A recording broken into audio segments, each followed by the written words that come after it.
Na'am. What do we have here? Should teenage boys be getting married in today's society? Anonymous. Signed as anonymous.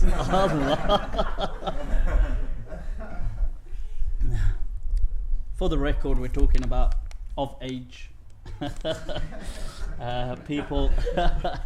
So it is legal age to get married with consent is 16, I believe, and without consent, I mean parental consent, just to clarify. With parental consent and guidance is 16, and as an adult 18, a person may get married. Should they be kind of guided down that path? Is that the question? Because the question is, should they be getting married in today's society? I'm understanding that to mean that should they be kind of guided to kind of do things like that, to seek that out. So when they're 18, or by the time they're 19, they should definitely be married. Is that something we as a community or as Muslims should be pushing? That's what I'm understanding from the question. So if it's wrong, you can correct me, but I know you've you can just say, I'm not saying, but I would imagine the person means although it's not me, but I gather the person's talking about. So you see, this is a very challenging question that is facing the Muslim community, and especially the younger community, and it's almost like a catch-22 for those who are to answer, because you see, we are in a society where there's so much emphasis on just the sexualization of people, on everything like this. There is such an emphasis on all of this. Everything has been heightened and accentuated, really. The whole thing's from, the media to everything you can imagine. I think in unprecedented ways. At the same time, so everybody is a part and parcel of this same society. So everybody, whether they're Muslim or non-Muslim, they're all in this society. At the same time, we have this emphasis on modesty and on kind of, well, you shouldn't be engaged in anything wrong, or you shouldn't be doing this, or you shouldn't be doing. And yet society is so much like the way it is. And then Islamically, there is this thing of, well, people, they could get married. But yet we know, when I say married, I mean a nikah. Because I would like to clarify as well that there is a difference between a state marriage and between a nikah. There is a great deal of overlap, but there is a difference. Just as there is a difference between a civil divorce and a talaq. So there is an overlap, but there are huge differences. Both have their own conditions, some of which are similar and some which are different, and both have their own type of regulation. One is a religious union. It is not something which is state recognized. It is not something which is kind of state regulated. It may not even, a nikah, it doesn't even necessarily reflect the concept of marriage in terms of a nikah allows things like multiple type of partners from, for a man it does, and which a marriage doesn't. A nikah has certain rights in terms of, let's say, post nikah, in terms of the divorce, things like the iddah, which a marriage doesn't recognize, in terms of the inheritance, which the marriage doesn't recognize, in terms of what is obligatory, in terms of ijab wal qabul, which the marriage doesn't recognize, state marriage. At the same time, the state marriage will have certain conditions which a nikah may not necessarily. So these are two separate entities, just to clarify, because sometimes people feel that a nikah is identical to a marriage, and it isn't, although people use the word marriage for it in English. Right now, so just having clarified that, you see, if you tell somebody, oh, why don't you just do a nikah, and everybody knows that the age of like 19, 18, even 20, these ages aren't actually, many of you might probably think, what the hell, of course we're incredibly mature. I was just about to say, they're not actually sometimes so mature. They're not really so, the people, young people growing up, they're still learning. There's so much more to learn. There's so much more to understand. Relationships, obviously, beyond just the initial type of gratification, they're going to be immensely dynamic and complex, and problems involved and stuff like this. And a person at the age of 18, 19, 20, they are going to struggle, just as mature adults struggle with relationships. These people are definitely going to struggle with a relationship. So the question is, you're pushing them into something, or you're not pushing, but you're guiding them. If you do take that approach of saying, well, Islam says, why don't you just get married, do a nikah? Well, you're kind of putting them on a track to which they're going to struggle. But the catch-22 is, well, they're going to struggle anyway, not in that, because the way society is. So it's one of those where I suppose we've got to kind of just leave it by saying it's going to be their call. If they feel that this, I want to do a nikah with somebody, then fine. I mean, it will bring with it its challenges. It will bring with it its problems, as it'll have obviously the joys and stuff like this. But if it doesn't work, we have to have the attitude of it doesn't work. I mean, it's because that is the biggest type of challenge, that when people are younger, there's a great chance of them, the relationship just running into trouble very early and not being able to sustain it, and then separation and stuff like this. So that's going to be a reality, really, which people have to just embrace. That, fine, if that was something they did to kind of avoid being in haram relationships, obviously then the other element, that is the other part of the equation, is, well, what if there's children and things like this? And then it gets really intense, as you can imagine, that people might feel, well, I was too, like, a woman might think, I want to go to university, and now I'm pregnant and I've got to drop out of university, I've got to take care of my kid, and this guy's ruined my life, and I'm just saying, like, I'm also involved in many of the things that the Islamic Council UK deal with when it comes to talaqs and nikah, and we look at cases like this very often. I mean, I'm not saying necessarily that identical to that, but similar, where people will feel that, when they do separate, and then there's this type of almost regret and stuff like this. And it is difficult because it's irreversible in things like where you're talking about children, and then it impacts the qualitative life of the child and stuff like this. So maybe it would be advised, and I'm very wary of saying this type of stuff being recorded, because I don't know how it will be kind of understood, but maybe if, that option is there for people to do nikah. If they are doing it just to kind of, I just want to be in a chaste relationship, I don't feel, that we should be living in just haram relationships and stuff like this. In that case, and if they're thinking, well, that's really the sole reason, and I don't mean to necessarily, I mean, how long will it be for the rest of my life? Maybe it won't, I don't know. In that case, then maybe they should practice, make sure that there's use of contraception and stuff like this in order to kind of know what they are actually doing, okay, as opposed to just making decisions and then later on thinking, well, I don't know, now we're stuck with this. So okay, that was quite a daring response. I don't know if I'm going to get slaughtered for having said that, but I mean, it's just, it's a difficult situation, it's a difficult question, and it requires sometimes just answers which they may not be poetic, as in to people, they may not be what people want to hear, but it's just real. That's all it is. It's just dealing with real problems in the real world, and so people are doing this anyway, so it doesn't, you've got to just be real with the situation. Right, for the camera.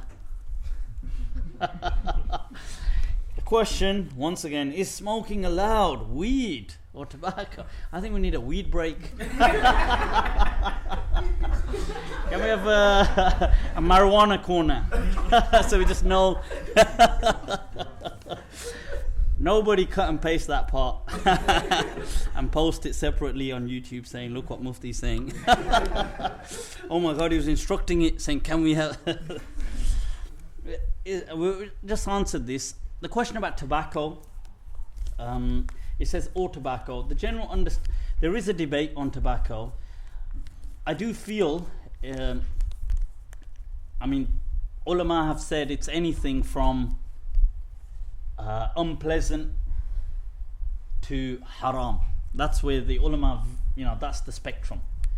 I don't think any of them have just said, oh, it's a good thing. Nobody has said that. Nobody said it's completely devoid of any value, as in it's absolutely neutral. They've said like it's mildly discouraged to it's discouraged to it's strongly discouraged to it's haram. And you will get haram mentioned a lot. I personally, in my understanding, I feel that it would probably it would be discouraged because of the things that it doesn't actually have any positive value to it. It doesn't. I know people feel it de-stresses them, but that's actually just a learn type of behavior that they've received from it. And obviously, it is addictive, like the type of carbon monoxide, whatever. I mean, the whole thing is. It is kind of. It's not. It is physiological. It's not like just somebody can snap out of it in that sense with the whole nicotine and everything. So just with the nicotine, is there enough evidence? I mean, with smoking, is there enough evidence to say that it actually kills you? So yeah, I mean, this is why I would say, in my understanding, this is my understanding. People, they have a right to disagree. I would say that it would be discouraged, but it would vary depending on your consumption. So if you were if you had set about to destroy yourself, then it would be haram. But if, I do feel that it's difficult to say if somebody just picked up a cigarette and took, just a drag on it, that is a haram act, that Allah will punish this person, we believe, potentially with the hellfire. Saying this, I feel that's a bit of what the hell? You can't say stuff like that. I feel so. Whereas the concept of Allah says, وَلَا تُلْقُوا بِأَيْدِيكُمْ إِلَى التَّهْلُكَةِ, do not throw yourselves into destruction. If you are smoking in ways which is just, people are smoking 20 cigarettes a day, 30 cigarettes a day, they non-stop chain smokers, just damaging themselves, I feel that would be more, if I was to say something is haram, I would say that would be. As opposed to just trying a cigarette, or a cigarette as a closet statement, just just saying absolutely this whole thing is haram, just move it on. To me, it's not about sympathizing. I don't actually smoke, right? I just to clarify that. Just in case people feel that when you're more sympathetic to something when you do it, that is true. But I don't actually smoke. I'd never adjusted to the taste of it. I just couldn't like the taste of it. But the thing is, I find it difficult declaring something to be haram unless the evidences clearly say so. But I do understand this concept of harm. If a person is harming themselves in any way, and that is not exclusive to tobacco, if you are harming yourself in any type of way, just that is going to lead to just destruction, or at least part of your body, as in you're damaging you, whether it's your liver or your lungs to that extent, then that would be haram. So I know it's a tricky answer once again, that I've it's not been a very clear, as in somebody just pick it up, oh, that's absolutely haram. I would feel that it's something which people should avoid always. If anybody was to ask me, I would say you shouldn't smoke. I don't see any benefits in it. I feel that it is a huge part of it is ritual as well, and you can leave it by kind of learning rituals in its place. Sometimes counselors and other people recommend kind of like toothpicks and stuff like this, other things, because part of it is a ritual of just taking out the cigarette, and it's a psychological ritual. But in addition to that, there is the physiological side. You can kind of counter it with things like nicotine patches and other things until you come off it. It is a weakness, and I don't feel it's something people should do. Having said that, if it was absolute small quantities and a one-off, some people, they do things like, what do they call it, social smoking, or a one-off in a gathering. And I have actually met people that have actually done that they don't smoke, and as a one-off, you might say on a handful of occasions in a year, they've been in a particular gathering and they've had a cigarette. In my understanding, that wouldn't be haram. It's not necessarily a good thing. Smoking is seen as, because of all the reasons I said, but I don't believe like that it would be haram. I hope that's answered that.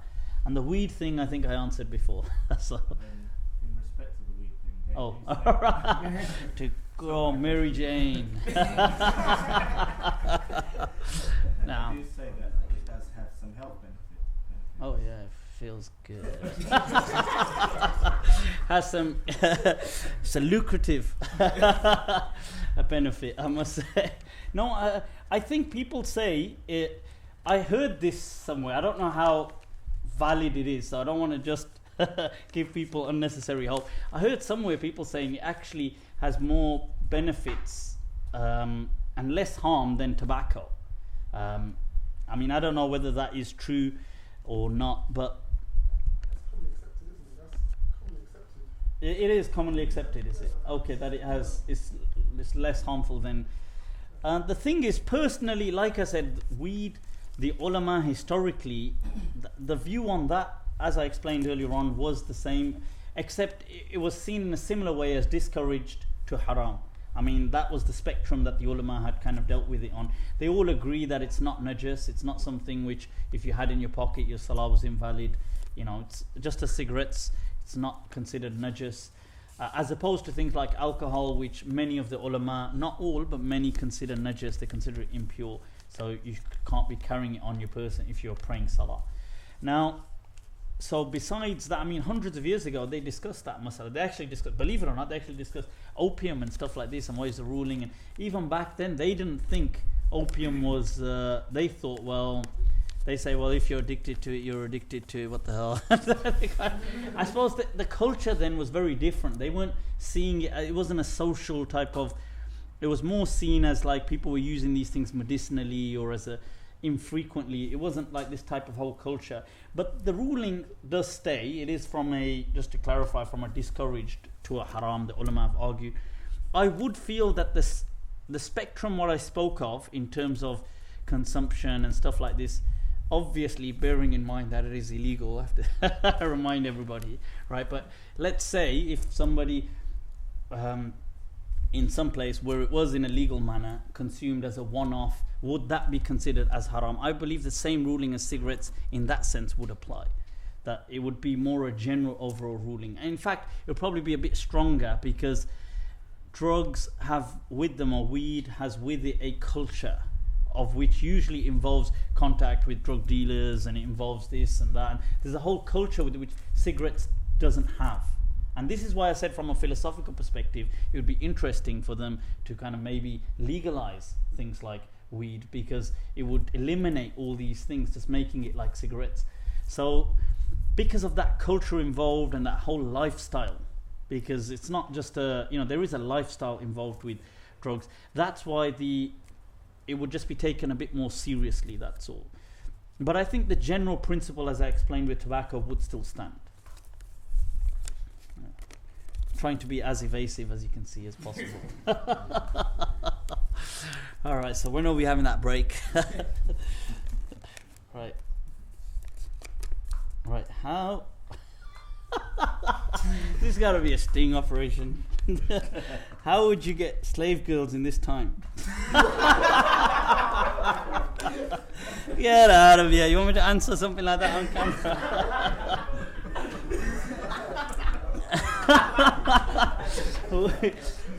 I think so. I see we got the religious things out the way first. We got Ramadan and everything out the way. And we relaxed a bit with marijuana. All right, let's take it up a notch. How are we going to get slave girls? That's the question, is it? What the? Right, well, I'm going to have to answer this, that I'm afraid you cannot get slave girls. Right, let me clearly say that to the camera. Right, so obviously this doesn't exist in our day and age like that. Historically, obviously there was a context, there was a whole situation, and which was a worldwide type of phenomenon. Obviously, which today, I suppose in some parts of the world as a, you could say, you know, as an underground type of phenomenon exists in some parts. There's some niche type of, you know, there are these type of markets available in some parts of the world, but not recognized by any type of state worldwide and deemed illegal worldwide since the whole, you know, UN type of convention on it. So, nope. I know you were thinking possibly, I'm not going to say, about the haram thing and somebody sneaked it. Well, how's he going to give us a method? Well, no method on that, I'm afraid. Right. Yeah. And just on a broader aspect of the issue. What's your handwriting like, by the way? On an unrelated note. No, that's a weird question. Yeah, so. Like, first of all, the term slavery is the real kind of bone of contention, I think. That's a good point. Mm-hmm. But the actual rules, the fiqh of slavery, it was similar to, if I'm not wrong, was it similar to like an employment or a dependence? I mean, I think that's a good question that you're asking. Obviously, you see, slavery, from the way Islam had kind of like, because in the books of fiqh they still discuss this, it's very different to when we use the word today, the immediate understanding that comes to our mind. What comes to our mind is obviously the whole American concept of slavery and the whole 400 years, whatever it is, of just like just having people just kind of like that type of slavery, African American slavery, that comes to your mind. That was not the way that slavery was understood or is dealt with in the fiqh books, the historical fiqh books we have. So in the fiqh books, the slave probably had a position which to some extent was similar to the servant that you would have in certain parts of the world. People have servants, they have, I suppose, maids, like an employment. Although it wasn't an employment per se, it had huge overlap. It also was kind of considered at times like having these people or this person as an extended almost member of the family, who would do many things. I mean, they would do errands, but they would also on times be educated, sometimes more educated than the household. And you see this in many occasions. You see that many of the ulama sometimes came, there were many amongst them that came from slave type of backgrounds. They were, they were from that, but they were very educated. They later on were just free and they just carried on living their lives. You see some of them, the famous story of Yaqut al-Hamawi, the famous type of geographer, the Muslim geographer that goes around the world and from Sham traditionally. I mean, he was a slave that was brought up in a family. He actually if you say master, but obviously you see when we use these terms we get straight connotations coming to our mind straight away. This person with a whip and this and that. It's not like the person that kind of, I suppose, who he was with educated him more than his own son, because his son was less able, and he wasn't like disabled, but he was just less able cognitive. I mean, he wasn't that bright. And it was Yaqut who used to manage the business. They had a business. He used to manage the accounts. I mean, this is just an example. They used to manage the accounts, and even, he would send him, and this was common of those type of, if you want to say those type of slaves, they would be dealing with the trade. So they would be handling huge amounts of money. They would be handling stock. They would go out of town, bring stock home. If it was an issue of like, oh, why don't you escape? There was no better opportunity than to be given, all this money, but it was part and parcel of that social narrative that people. But it was very different. We find it quite difficult today to understand how it truly was, because it doesn't exist like that in our time, and that which did exist prior to our time was just a drastic version of slavery and a horrific version. So that's the last type of impression the world has of it.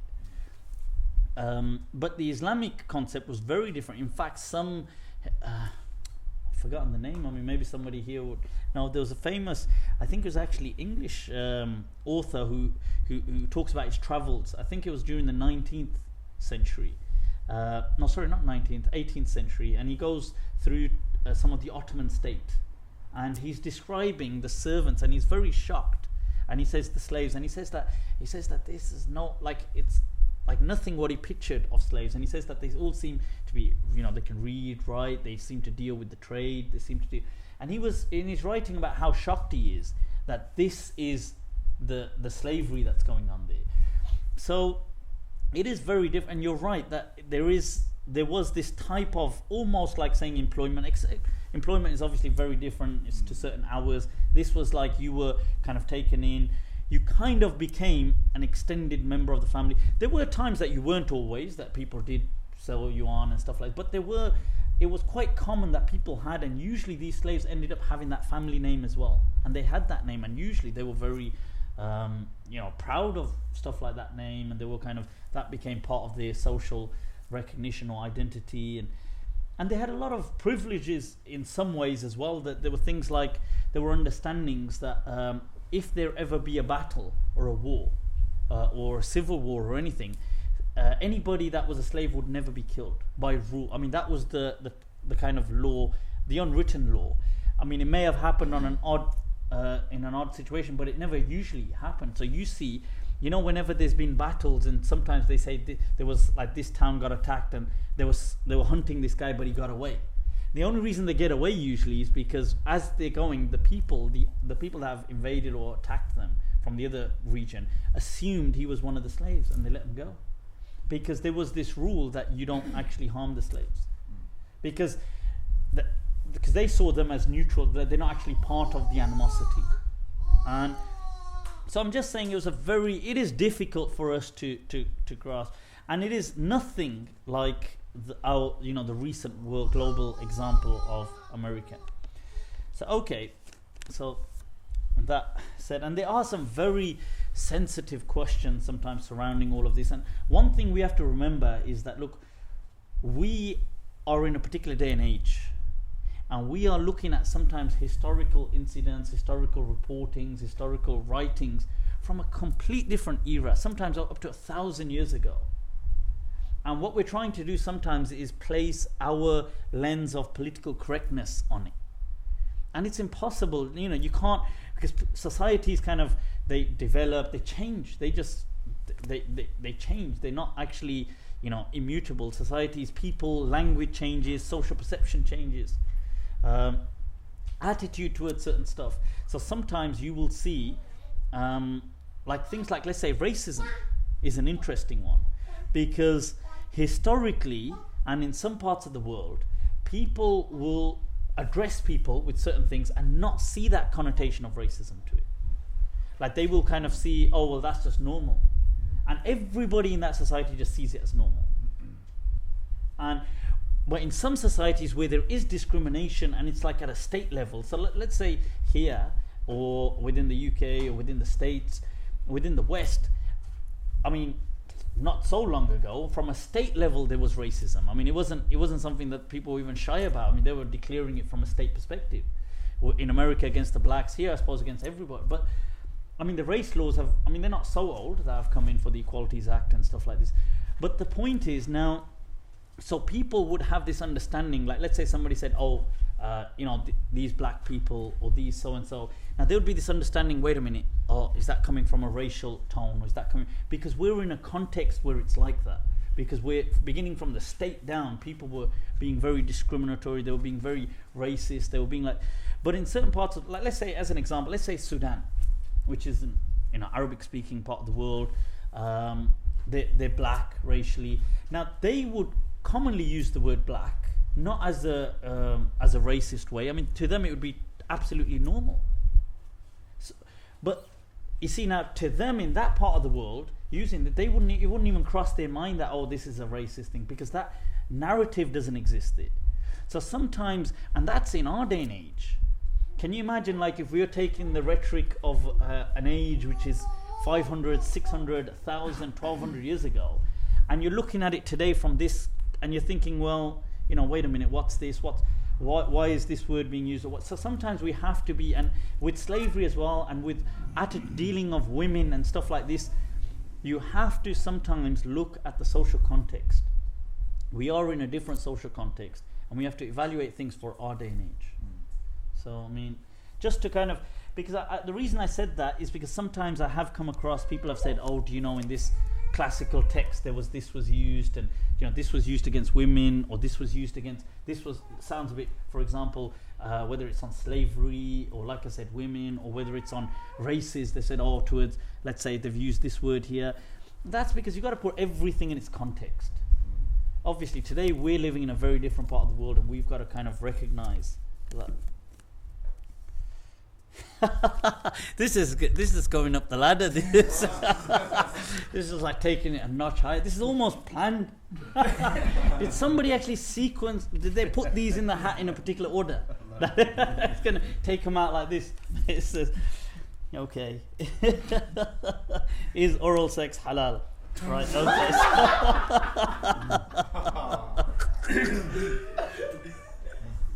All right, so this is definitely working up the ladder. Well, I mean, sure. Right, yeah, I think it's going to be. It's just that it's going to be an awkward one to start off on again. So, I mean, the general understanding that I do believe is within the Maliki madhab as described by the very early authorities like Asbagh, who was an absolute authority and from the students of Imam Malik, and has been transmitted, is that it is permissible. I mean, there's nothing haram per se about it. And so that answers that.